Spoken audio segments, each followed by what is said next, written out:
নমস্কার বন্ধুরা, আজ আমরা কথা বলবো আন্তর্জাতিক কৃষ্ণ ভাবনামৃত সংঘ বা ইসকন নিয়ে। এটি কি শুধু একটি ধর্মীয় প্রতিষ্ঠান, নাকি এর পিছনে রয়েছে এক বিশাল আধ্যাত্মিক আন্দোলনের গল্প?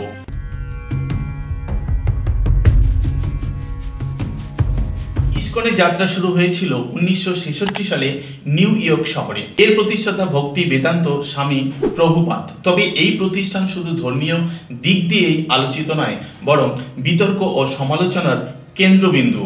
আজকের ভিডিওতে আমরা আলোচনা করব ইসকনের ইতিহাস, নীতিমালা এবং উৎসব, ইসকনের প্রচার ও প্রসার এবং সেই সঙ্গে বিতর্ক ও সমালোচনা, যা নিয়ে দীর্ঘদিন ধরে আলোচনা চলে আসছে। বন্ধুরা, ভিডিওটি শেষ পর্যন্ত দেখুন, কারণ ইসকন নিয়ে এমন কিছু তথ্য আজ জানাবো যা হয়তো এর আগে জানতেন না। ইসকনের যাত্রা শুরু হয় 1966 সালে। প্রতিষ্ঠাতা ভক্তি বেদান্ত স্বামী প্রভুপাদ, যিনি বৈদিক দর্শন এবং কৃষ্ণ ভাবনায় সারা পৃথিবীতে ছড়িয়ে দিতে নিউ ইয়র্কে আসেন। সেই সময় তার বয়স ছিল 70 বছর। শুরুর দিকে খুব ছোট একটা দল নিয়ে তিনি কাজ শুরু করেন, তবে এক দশকের মধ্যে ইসকন হয়ে ওঠে আন্তর্জাতিক আন্দোলন। আজ ইসকনের মন্দির ছড়িয়ে রয়েছে গোটা বিশ্বে। ভারত, বাংলাদেশ, আমেরিকা, রাশিয়া, এমনকি আফ্রিকাতেও রয়েছে ইসকনের বহু মন্দির। ইসকন মূলত গৌড়ীয় বৈষ্ণব মতবাদ অনুসরণ করে।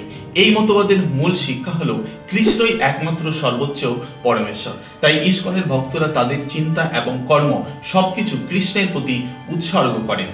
ভারতের মায়াপুর, বৃন্দাবন এবং মুম্বাইয়ের মতো শহরেও রয়েছে বিশাল বিশাল ইসকন মন্দির। বাংলাদেশেও ইসকনের বেশ বড় প্রভাব রয়েছে।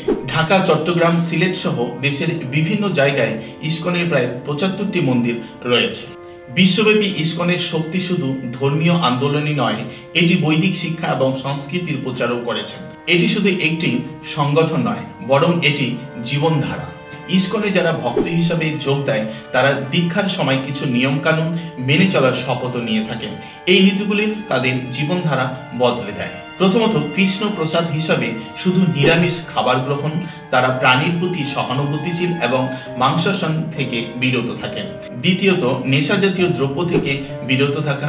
অ্যালকোহল, সিগারেট বা কোনো মাদক সেবন তারা করেন না। তৃতীয়ত, জুয়া খেলা সম্পূর্ণরূপে নিষিদ্ধ। এটি নৈতিক জীবন যাপনের জন্য অপরিহার্য।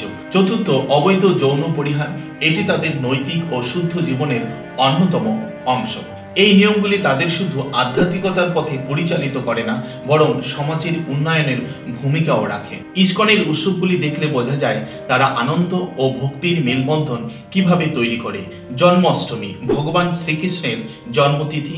রাধা অষ্টমী, গৌর পূর্ণিমা, শ্রী চৈতন্য মহাপ্রভুর জন্মতিথি। দীপাবলি, হোলি, এগুলো ইসকনের প্রধান উৎসব। প্রতিটি উৎসবেই থাকে কীর্তন, ভজন, প্রসাদ বিতরণ এবং ভক্তদের নিঃস্বার্থ সেবার প্রতিচ্ছবি। হাজার হাজার ভক্ত একত্রিত হয়ে এক অসাধারণ পরিবেশ তৈরি করেন। এটি শুধু ধর্মীয় নয়, সামাজিক মিলনের এক বড় উদাহরণ। যদি আপনি কখনো ইসকনের কোনো মন্দিরে যান, এই উৎসবগুলি আপনাকে মন্ত্রমুগ্ধ করবে। ইসকনের ভক্তরা কৃষ্ণ চেতনা ছড়িয়ে দেবার জন্য নানা কর্মসূচি পালন করে থাকেন।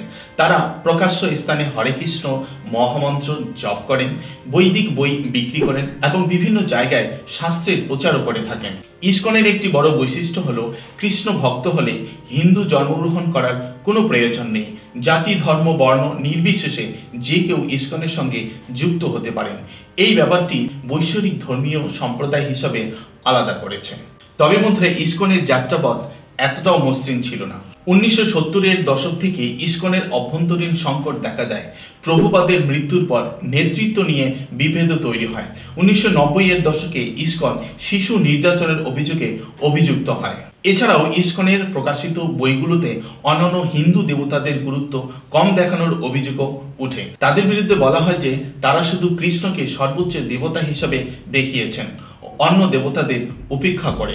সিঙ্গাপুর, মালয়েশিয়া ও সৌদি আরব সহ বেশ কিছু দেশের ইসকন নিষিদ্ধ। এর পিছনে রয়েছে ইসকনের বিরুদ্ধে উগ্রবাদী মতবাদ প্রচারের অভিযোগ। তবে ইসকন এইসব অভিযোগ অস্বীকার করেছে। এমনকি ভারতীয়, যেখানে ইসকন সবচেয়ে জনপ্রিয়, সেখানেও এই সংগঠন নিয়ে অনেক বিতর্ক রয়েছে। বন্ধুরা, ইসকন একদিকে আধ্যাত্মিকতার প্রতীক, অন্যদিকে বিতর্কের বিষয়বস্তু।